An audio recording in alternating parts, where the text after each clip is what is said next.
Bouba man fi ma mën a dégloo c'est la donc sur ma chaîne YouTube Grégoire Omnisport boo tapee Grégoire Omnisport rek. donc dina gën a nekk donc dina affiché wu ci kaw. donc la référence a été bien établie. donc mën nañu aussi donc sur Instagram j'ai un compte Instagram Grégoire Omnisport et une page Facebook Grégoire Omnisport mais c'est la chaîne YouTube qui est beaucoup plus active.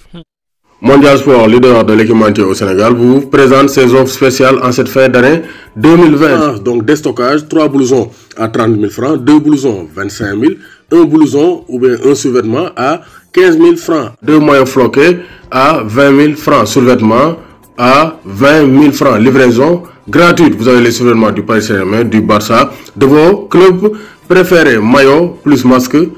à 10 000 francs. Ne vous le faites pas raconter avec Mondial Sport. Équipez-vous en toute sportivité. Contactez le 77 059 99.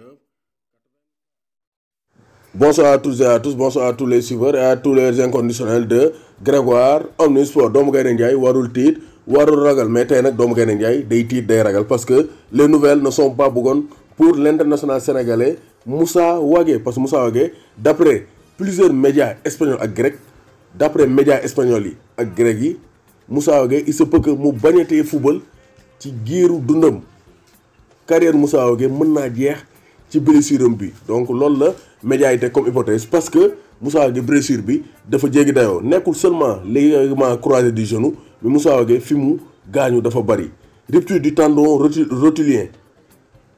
au niveau du ligament croisé latéral postérieur et antérieur. Donc genou bi presque lépp a yàqu jamono yi lépp a dagatoo. Donc Moussa Wagué vraiment nañ ko ñaanal bu baax a baax a baax yàlla sàmm ko yàlla aar ko yàlla donc wéeral ko pour mën a ñëwaat parce que c'est un jeune joueur, il a 22 ans, il a l'avenir devant lui. Après un prêt non conclu en Nice mu dellu Barça alaat ko donc le PAOK Salonique et il commençait à avoir du temps de jeu commençé woon na am temps de jeu mais blessure bi alors que il sauvait un ballon dafa daw taakale pour sauver la balle au niveau de la ligne de but ba mu taakalee nag ci la bal bi tànk bi dal ci poto bi genou bi yëpp moxoñoo donc ñu ngi koy ñaanal mu wér ak jàmm ak salaam parce que Moussa Wagué carrière am yàqu ça c'est pas donc une très bonne nouvelle ñu ngi koy ñaanal mu wér ak jàmm mais d'après les médias espagnols et grecs Moussa Wagué pourrait mettre fin à sa carrière après cette grave blessure. Moussa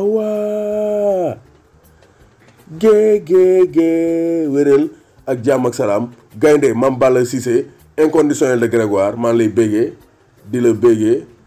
la béggee moom Gaynde Ndiaye warul tiit warul ragal FIFA The Best bi joxe nañ ko mais gis nañ ne podium bi c'est Lewandowski ça c'est évident ni boo xam ne Lewandowski c'est le meilleur joueur de la saison écoulée mais deuxième ak troisième ñu ngi foo teg Messi ak Cristiano Ronaldo te loolu aussi donc ça a suscité un débat parce que Sadio Mané moo nekk au pied du podium quatrième mais gis nañ ne vraiment Chris ak Messi donc ils n'ont pas mieux brillé que Sadio Mané vraiment ça il faut le dire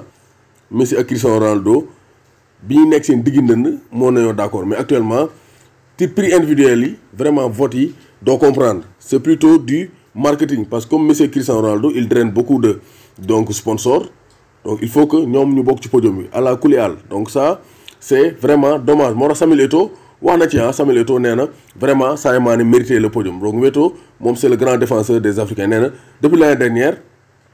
Lewandowski a été exceptionnel donc il mérite le numéro 1 donc nee na Lewandowski moom kenn du ko naatable c'est le meilleur cette saison mais Sadio Mané aligne les bonnes performances il devait faire partie du podium analyse Samuel Eto'o lors d'un entretien virtuel avec des journalistes africains donc ces informations sont relayées par sunusport.com un site donc qui donne de très bonnes informations à visiter sur Facebook et sur donc leur site sunusport.com donc Eto'o aussi nee na il faut que les journalistes africains croient aux footballeurs du continent